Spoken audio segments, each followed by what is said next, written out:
আমরা সবাই অন্তরের গভীর থেকে মহব্বতের সঙ্গে ধীরে ধীরে একসাথে পড়ি আল্লাহুম্মা সাল্লি আলা সাইয়্যিদিনা ওয়া হাবিবিনা ওয়া মাওলানা মুহাম্মদ আন-নবী আল-উম্মি ওয়া আলা আলিহি ওয়া আসহাবিহি ওয়া বারিক ওয়া সাল্লিম তাসলিমান কাসীরান কাসীরা আদাদা কুল্লি শাইইন মা'লুমিন লাকা ইয়া আল্লাহ সুবহানাল্লাহ ওয়ালহামদুলিল্লাহ ওয়া লা ইলাহা ইল্লাল্লাহ ওয়াল্লাহু আকবার ওয়া লা হাওলা ওয়া লা কুওয়াতা ইল্লা বিল্লাহিল আলিয়্যিল আযীম আস্তাগফিরুল্লাহ আস্তাগফিরুল্লাহ আস্তাগফিরুল্লাহ আদাদা খালকিহি ওয়া রিজা নাফসিহি ওয়া জিনাতা আরশিহি ওয়া মিদাদা কালিমাতিহি ওয়া ইন তাউদ্দু নি'মাতাল্লাহি ফালা তুহসুহা।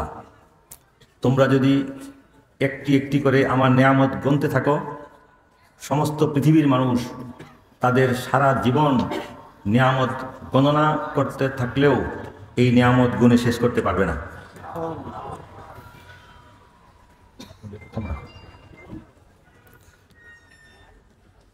এই নিয়ামতের মধ্যে অন্যতম শ্রেষ্ঠ নিয়ামত হচ্ছে আল্লাহ ইচ্ছা করলেই আমাদেরকে অন্য জীবজন্তু বা গাছ পাথর হিসাবে সৃষ্টি করতে পারতেন, কিন্তু আমরা জানিও না, আমরা কোনো আবেদন করি নাই, আমরা আল্লাহর কাছে দোয়াও করি নাই। তিনি আমাদেরকে মানব জাতির কুলে জন্মদান করেছেন বলে আলহামদুলিল্লাহ। শুধু তাই নয়, তিনি আমাদেরকে হযরত আদম আলাইহিস সালাম থেকে হযরত ঈসা আলাইহিস সালাম পর্যন্ত অসংখ্য নবীগণের উম্মত না বানিয়ে আমাদেরকে শেষ নবী, শ্রেষ্ঠ নবী হযরত মুহাম্মদ মুস্তাফা আহমদ মুজতাবা সাল্লাল্লাহু আলাইহি ইসলামের উম্মতের মধ্যে গণ্য করেছেন। এই পৃথিবীতে এখন 850 কোটি মানুষ। এই 850 প্রায় 900 কোটি মানুষের মধ্যে আল্লাহ তাআলাকে বিশ্বাস করে এবং শেষ নবীর উম্মত 200 কোটি। এই টোটাল মানব জাতির ভিতর 1/4 হলো উম্মতে মুহাম্মদী। সেই 5 জনের একজন অথবা 4 জনের একজন যে মানুষ, তাদের মধ্যে আমাদেরকে আল্লাহ তাআলা শামিল করেছেন আলহামদুলিল্লাহ। এবং সেই উম্মতে মুহাম্মদীর মধ্যেও অনেক উম্মত এমন আছেন যারা উল্টা পাল্টা পরিবেশে ইহুদিদের, খ্রিস্টানদের সংখ্যাগরিষ্ঠতার ভিতর অথবা অন্যান্য অমুসলিমদের মধ্যে অত্যন্ত দুর্বল অবস্থায়, অসহায় অবস্থায় জীবনযাপন করে। আপনারা জানেন, ইসরায়েল নামক ইহুদিদের রাষ্ট্র, সেই রাষ্ট্র মূল বাসিন্দা জেরুজালেমের সেই ফিলিস্তিনের মুসলমানদেরকে গ্রাস করতে করতে করতে করতে বর্তমানে ঢাকার মিরপুরের সমান একটা জায়গা গাজা, সেখানে তারা আছে। আর পুরা দেশ ইহুদিরা দখল করে নিয়েছে। আপনারা জানেন, আরাকান একটা রাজ্য, যেটা বর্মার অংশ, বর্মার নতুন নাম মিয়ানমার। সেখানে বাংলাদেশের চেয়ে আরও অনেক আগে থেকে মুসলমান শাসক ছিলেন, শক্তিশালী শাসক রিঙ্গুনে ছিলেন, এবং তাদের রাজ দরবারে বাংলাদেশের বাংলা সাহিত্য, বাংলাদেশের কবি শাহ সুলতান, কবি আলাওল, যার আসল বাড়ি ফরিদপুরে ছিল, ওনারা সেখানে গিয়ে আশ্রয় নিয়েছেন, ইসলামী সাহিত্য রচনা করেছেন, ইসলামী কবিতা এবং ইসলামের বইপত্র সেখানে আরাকানের রাজ দরবারে বসেছেন। কিন্তু ভাগ্যের নির্মম পরিহাস, মুসলমানদের যে কোনো সময় দুঃসময় আসতে পারে। সেই আরাকান এখন মুসলমানদের জন্য একটা বন্দিত্বর কারাগার। 20 লক্ষ মানুষ দেশ ছাড়া, তাদের 20 লক্ষ, 10 লাখ বিভিন্ন সময় ছড়িয়ে ছিটিয়ে বাংলাদেশে চট্টগ্রাম জেলায়, অন্যান্য বৃহত্তর চট্টগ্রাম মানে কক্সবাজার সহ, বান্দরবান সহ বিভিন্ন জায়গায় আছে। অনেকে সুইডেনে, ইউরোপের বিভিন্ন দেশে, আমেরিকায়, অস্ট্রেলিয়ায়, কানাডায় আশ্রয় নিয়েছে। সৌদি আরবে প্রচুর পরিমাণ বর্মী সেখানে থাকে, নাগরিকত্বও পায় না এবং তাদের স্বদেশ নাই, পাসপোর্ট নাই, ভিসা নাই, যে কোনো সময় পুলিশে ধরে, জাল পাসপোর্ট তৈরি করে বাংলাদেশি হয়ে তারা সেখানে ছিল। আর 10 লক্ষ গত কয়েক বছর আগে তাদেরকে মেরে কেটে কুপিয়ে জিন্দা লাশ বানিয়ে বাংলাদেশে পাঠিয়ে দিয়েছে। আপনারা জানেন, ইতিহাস না, এটা তো চোখের সামনে। আর আমরা একটা স্বাধীন দেশে বসবাস করি, যে দেশে শতকরা 92.3 প্রায় 93% মুসলমান। আমরা নিজেরা ছোট এবং গরিব দেশ নই। আমাদের দেশের ভিতরে কিছু লোক আছে যাদের ভিতরে কৃতজ্ঞতা বা শুকরিয়া নাই, যারা সব সময় উল্টা দেখে, যারা নেগেটিভ লোক, যারা পজিটিভ লোক না। আল্লাহ এবং রসুল নিষেধ করেছেন যে তুমি নেগেটিভ হও না, তুমি পজিটিভ হও।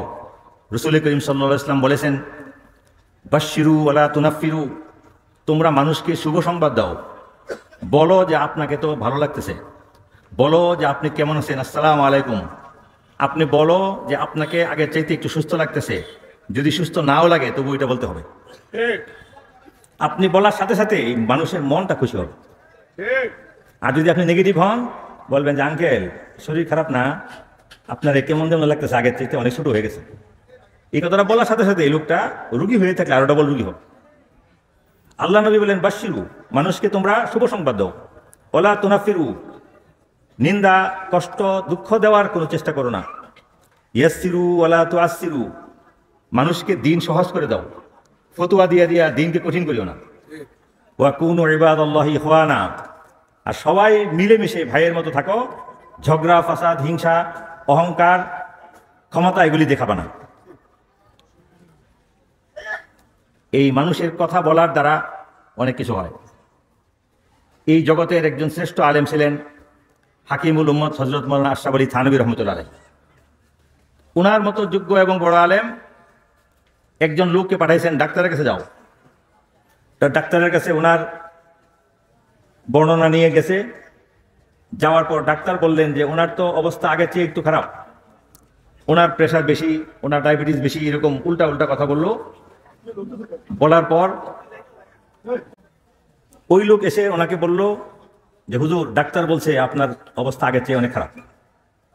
উনি বললেন যে তুমি তো লোকটা ভালো না, তুমি বাইরে আবার যাও, গিয়া এসে আমি তোমাকে যেমনে শিখাই সেমনে বলবা যে আলহামদুলিল্লাহ ডাক্তার তো ভালোই বলছেন, তবে আপনার আরেকটু সাবধানে চলতে হবে, ওষুধ ঠিকঠাক মতো খাইতে হবে, এটা বলো। দুইটা কথার মধ্যে পার্থক্য আছে না? উনি জানেন যে আসলেই ওনার অবস্থা খারাপ, লোকটাকে উনি শিখাই দিয়েছেন যে তুমি বাইরে যাও, গিয়ে আবার আসো, আসার পর তুমি বলো যে আলহামদুলিল্লাহ ডাক্তার ভালোই রিপোর্ট দিছে, তবে আপনাকে বলছে আরো নিয়ম মানতে এবং আরো ঠিকঠাক মতো ওষুধ খাইতে, তাহলে আরো ভালো হবে। কথা কি একই না? কিন্তু নেগেটিভ কথা এটা ইসলামে নিষেধ। যারা আশাবাদী লোক, যারা জীবনে উঠতে পারে, যারা তাদের দারিদ্র অভাব অনটন থেকে মুক্তি চায়, তারা আশার কথা বলে। আর যারা হতাশার লোক, তাদেরকে কোটি কোটি টাকা দিলেও জিজ্ঞেস করলে বলে যে না, এখন ব্যবসা বাণিজ্য ভালো না, অথচ সে সবচেয়ে ভালো ব্যবসা করতেছে। কি বলবে?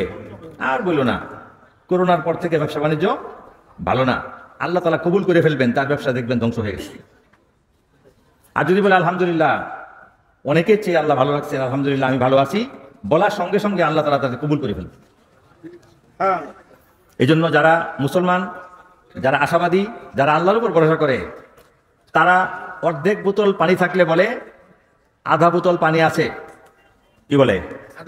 আধা বোতল পানি আছে, আলহামদুলিল্লাহ। আর যারা কাফের মুশরিক বেঈমান হতাশ, তারা বলে বোতল তো অর্ধেকটা খালি। কি বলে? বোতলটা অর্ধেক খালি। ওরা বলবে বোতল অর্ধেক খালি, আর ভালো লোকে বলবে বোতলে অর্ধেক ভরা।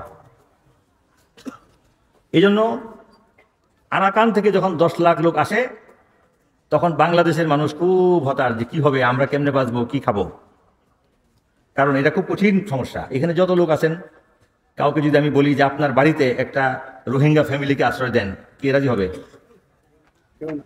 3 সদস্য 5 সদস্য, বাবা নাই মা নাই, কেটে টুকরা টুকরা করা, আহত ছোট ছোট কিশোরী বালিকা, ছোট ছোট শিশু, এরকম 5 জনকে আপনার বাসায় জায়গা দেন, 3 জনকে দেন, কেউ দিবে না। কিন্তু বাংলাদেশের সরকারের মধ্যে সাহসী মনোভাব ছিল। বলেছেন এদেরকে, স্বরাষ্ট্রমন্ত্রী এক মিটিংয়ের মধ্যে বলেছেন যে আমাদেরকে প্রথম বলছে এদেরকে ফেরাও। তখন পুলিশ দিয়ে আমরা নাফ নদীর তীরে এদেরকে আসতে দেই নাই, নৌকা ভিড়তে দেই নাই, চাপ সৃষ্টি করেছি। কিন্তু শেষ পর্যন্ত মুসলমানদের দোয়া এবং কান্নাকাটি আমরা নিজেরাই অস্থির হয়ে গেলাম। টিভিতে দৃশ্য দেখে কূপ দিয়ে চোখ, কূপ দিয়ে মাথা অর্ধেক ভাঙ্গা, হাত পাও কাটা, নিজের মা বাবাকে কাঁধে করে নিয়ে আসতেছে। সেই রকম অবস্থায় আমাদের বর্তমান দেশের কাণ্ডারি যিনি নাবিক দেশ চালান, তিনি বললেন যে আমরা একজনের খানা দুজনে ভাগ করে খাবো, তবুও বর্ডারে সমস্ত আরাকানি মুসলমান নারী পুরুষকে আসতে দাও। এটা ইতিহাস না, এটা নগদ কথা। কিন্তু আরো 100 বছর পরে এই ইতিহাসে বইগুলি লেখা থাকবে বাংলাদেশ একটা গরিব রাষ্ট্র, সবাই বলে গরিব। আমি দুনিয়ার অনেক দেশে যাই, সেমিনারের জন্য যাই, ইউনিভার্সিটিতে লেকচার দেওয়ার জন্য যাই, পত্রিকায় আমি কাজ করি, সাংবাদিকদের সঙ্গে অনেক জায়গায় যাই। গেলে আমরা বলি যে বাংলাদেশকে যে তোমরা গরিব বলো, বাংলাদেশের মানুষের সংখ্যা 16 কোটি। কত? আরো বেশি হবে, 16 কোটি। 16 কোটি মানুষ, আল্লাহর ফজলে কি প্রতিদিন সকালে আমরা কেউ কিছু খাই না? আমাদের মধ্যে এমন লোক আছি যারা 10 টাকা মূল্যের জিনিস খাই। পান্তা ভাত খাইলেও 10 টাকা লাগে, লাগে না? একটা রুটি কলা খাইলেও 10 টাকা লাগে। আবার কেউ কেউ হয়তো আছে যে 2-4 হাজার টাকা দামের নাস্তাও করে। কিন্তু গড়ে 10 টাকা যদি আমরা নাস্তা করি, দুপুরে যদি আমরা 20 টাকার খাদ্য খেয়ে থাকি, রাত্রে যদি আবার 20 টাকার খানা খাই, তাহলে 16 কোটি 50 টাকা কত হয়? এটা দিয়ে তো কুয়েতের বাজেটও হবে না। মানুষ এই সৌদি আরবে নাগরিক 1 কোটি, 2,500-এর সমান হবে। দেশ বাংলাদেশের চেয়ে 50-60 গুণ বড় হোক, বিদেশি নাগরিক 1.5 কোটি, সৌদি হলো 1.5 কোটি, মোট 3 কোটি মানুষ। আর আমাদের নারায়ণগঞ্জ জেলার মধ্যে 3 কোটি হবে। 16 কোটি মানুষকে আল্লাহ রাব্বুল আলামিন পেট ভরে, আধা পেট, একবার হোক, 2বার হোক, 3বার হোক খানা খাওয়াইতেছেন না? তাহলে গরিব দেশ বলে কে? এটা আমরা অনেক মানুষ নিজেরাই মন গরিব বলে যে আমরা একটা গরিব দেশ। কিসের গরিব দেশ? পৃথিবীর যত ধনী দেশ তাদের মোট জনসংখ্যা কত? আর তাদের যদি তেল না ওঠে তাহলে তাদের একদিন খাওয়ার মতো জায়গাও নাই। পৃথিবীর সবচেয়ে ধনী দেশ ছিল এই বাংলাদেশ, যে জন্য দুনিয়ার সমস্ত জাতি হাজার হাজার বছর যাবৎ খাওয়ার জন্য এই বাংলাদেশে এসে বসতি স্থাপন করেছে। বাংলাদেশের মতো জায়গা পৃথিবীর আর কোথাও নাই, যেখানে ধান ফেললে 3 মাস পরে ঘর ভরে যায়, যেখানে গম ফেললে গম হয়ে যায়, যেখানে কিছু না ফেললেও পাখির লেদা থেকে গাছ হয়ে যায়, যেখানে আপনার একটা জায়গা থাকলে লাল শাক করবেন, সামান্য একটা পাতা লাগালে সেখানে আপনার পুদিনা হয়ে যাবে, সামান্য একটা কিছু হাত দিলেই হবে, একটু পুকুর বা গর্ত থাকলে সেখানে মাছ হবে। এরকম নেয়ামতে পরিপূর্ণ দেশ দুনিয়ার কোথাও নেই। দুনিয়ার অনেক দেশে আছে, সারাদিন আপনি বুলেট ট্রেনে যান, সারাদিন আপনি মোটর কারে যান, বাংলাদেশের মতো ছোট্ট সুন্দর একটা জায়গা দেখবেন না। আর বাংলাদেশের এক মাথা থেকে আরেক মাথা পর্যন্ত যান, সারা দেশ সুন্দরই সুন্দর।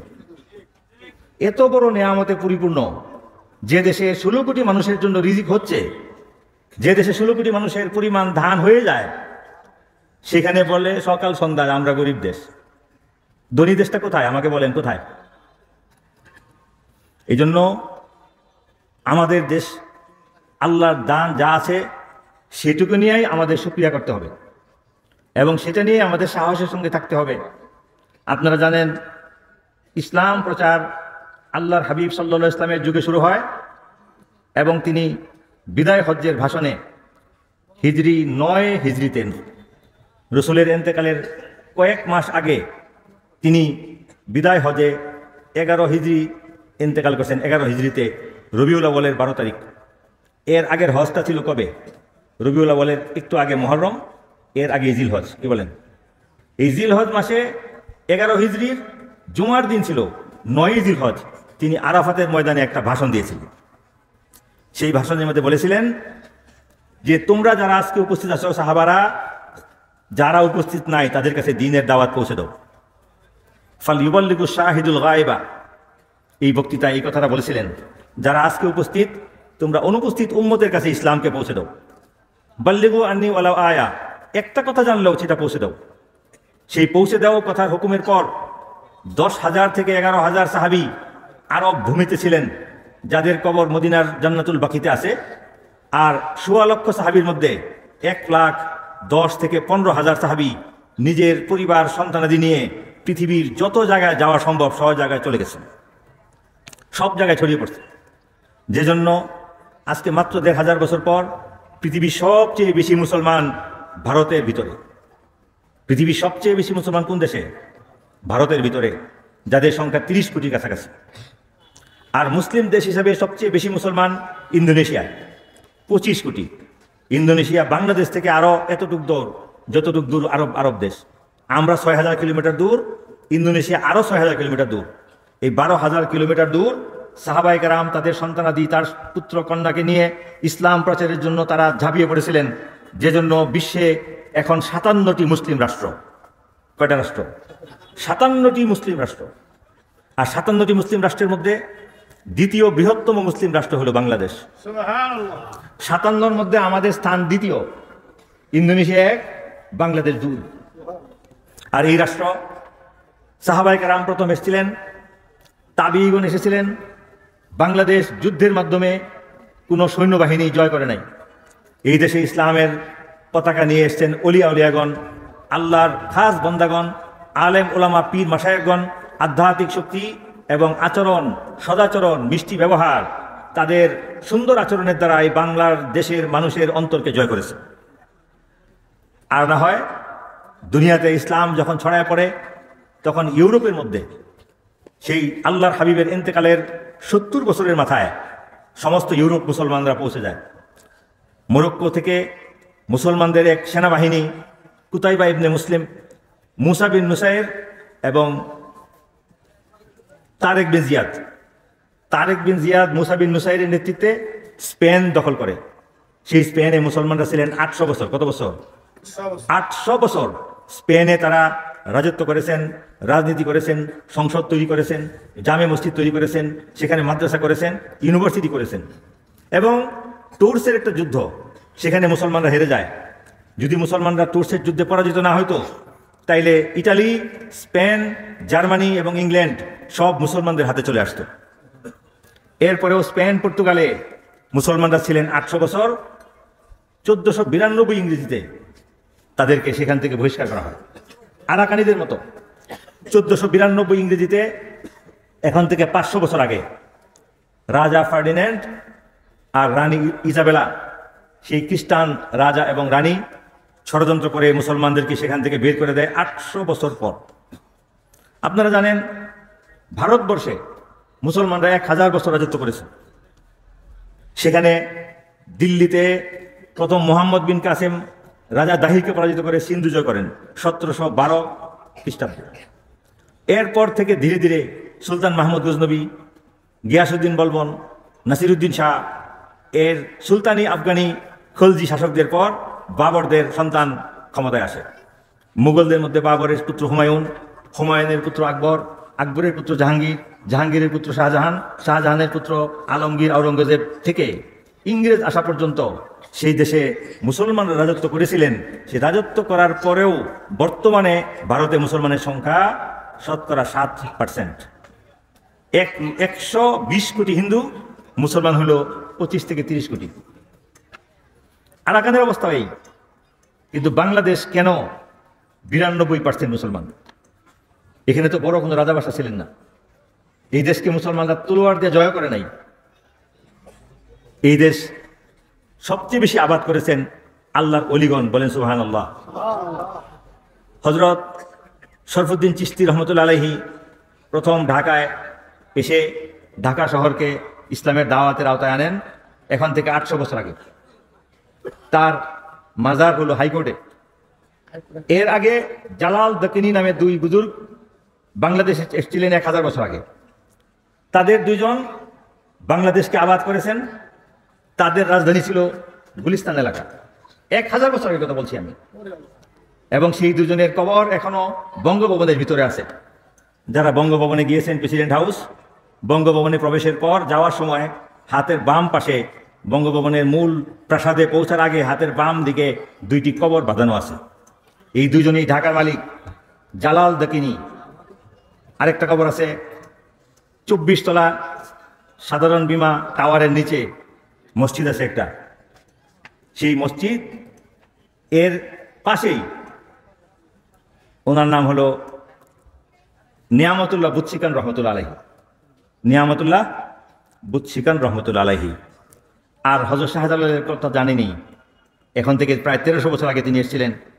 তার সঙ্গে 360 আউলিয়া ছিলেন। তার সঙ্গীদের মধ্যে একজন ছিলেন শাহ আলী বাগদাদি, তার আরেক সঙ্গী ধামরাই পৌরসভার ভিতরে শাহ আলী তিরমিজি, তার সঙ্গীদের মধ্যে জারিফ শাহ, তার সঙ্গীদের মধ্যে পীর ইয়ামানি। ঢাকার বুকে শত শত অলি আউলিয়ারা শায়িত আছেন। আমাদের বৃহত্তর ময়মনসিংহ নরসিংদী, এখান থেকে নিয়ে কাছাড় রাজ্য ছিল আসাম মেঘালয় পর্যন্ত, আর সিলেটের বর্ডার থেকে নিয়ে জামালপুর পর্যন্ত যমুনার তীর, যার ওই পারে বাহাদুরাবাদ, লাস্ট জায়গা হলো দেওয়ানগঞ্জ। এই সম্পূর্ণ জায়গা যে ব্যক্তি ইসলামের আওতায় এনেছেন তিনি ছিলেন সেলজুক বংশের রাজপুত্র। কি ছিলেন? সেলজুক বংশের রাজার ছেলে, যুবরাজ। তুরস্কের সেলজুক বংশ শত শত বছর মুসলিম বিশ্ব শাসন করেছে। তাদেরই একজন সন্তান যুবরাজ। তার ইসলাম গ্রহণের গল্প অনেক সুন্দর, যাদের হাতে আমরা ইসলাম গ্রহণ করেছি। আমাদের ঢাকার এই অঞ্চল এবং উত্তরে ময়মনসিংহ পর্যন্ত, গারো পাহাড় পর্যন্ত, আর সিলেটের বর্ডার থেকে আপনার যমুনা নদী টাঙ্গাইল পর্যন্ত সেই ব্যক্তি রাজার ছেলে ছিলেন। অসাধারণ সুন্দর ছিলেন, বড় লেখক ছিলেন, বড় আলেম ছিলেন। তিনি একদিন তার প্রাসাদের ঘরে বসে কিতাব লিখতেছেন, কবিতা লিখতেছেন। হঠাৎ করে তার মন চাইল যে আমি একটু বাইরে বাগানে হাঁটাহাঁটি করি। নিজের ঘর ছেড়ে তিনি বাগানে গেলেন। নিয়ে গেছে জি, ইনি ছিল তো জি। তিনি একটু বাগানে গেলেন। বাগানে যাওয়ার পরেই ওনার মনে পড়লো যে ঘরে কি একটা রয়ে গেছে। ওনার জানা নাই যে উনি ঘরে আসবেন। বাগানে একটু হাঁটার পর তিনি তাড়াতাড়ি করে আবার ঘরে ঢুকলেন। ঘরে ঢুকে দেখেন তার চেয়ারে, সিংহাসনে, তার বিছানায়, তার দরবারে কাজের ছেলে মেয়ে যারা দাস দাসী, তারা রাজা বাদশা হওয়ার নাটক করতেছে। বুঝেন কথা? রাজা বাইরে গেছেন, খালি ঘর পেয়ে তারা একটা দাসী বাদী, সে সুন্দর করে রাজা হয়ে আছে, আর 2-3 জন তাকে পাখা দিয়ে বাতাস করে। কেউ তার সামনে পানি এনে বলে নেন শাহানশাহ, আর সে শুধু বলে না না এখন খাবো না, এটা অভিনয় করতেছে। এই অভিনয় যখন চলে তখন হঠাৎ করে রাজা ঘরে ঢুকছেন। তার ঢুকার কথা ছিল না। ঘরে ঢুকে যখন দেখলেন যে সিংহাসনে এই দুষ্টামি করছে, দেখে তিনি রাগে অগ্নিশর্ম হয়ে নিজের পিতার কাছে বললেন যে আমি তো ক্রাউন প্রিন্স, কয়েকদিন পরে আমি বাদশা হব, তা আমার সঙ্গে যে দাস দাসীরা বেয়াদবি করলো এটার জন্য আপনি বিচার করেন। পরদিন তিনি দরবারে বিচার ডাকলেন। বিচার ডাকার পর সমস্ত সভাসদ, এমপি, মন্ত্রী বসা, আর জল্লাদকে বললেন যে যে দাস দাসীরা রাজপুত্রের ঘরে সিংহাসনে বসেছিল, তার মতো অভিনয় করেছিল এবং নিজেরা রাজা সেজেছিল, তাদের পিঠের চামড়া তুলে ফেলো। 20টা 30টা করে চাবুক মারা হবে। সেগুলিও চামড়া চাবুক, ভিতরে আবার শক্তিশালী ইস্পাত আছে।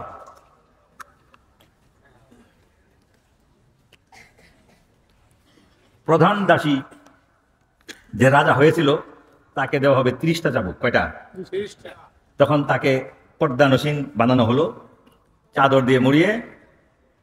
দরবারের জল্লাদ এসে তার পিঠে সবাং করে একটা চাবুক মারল।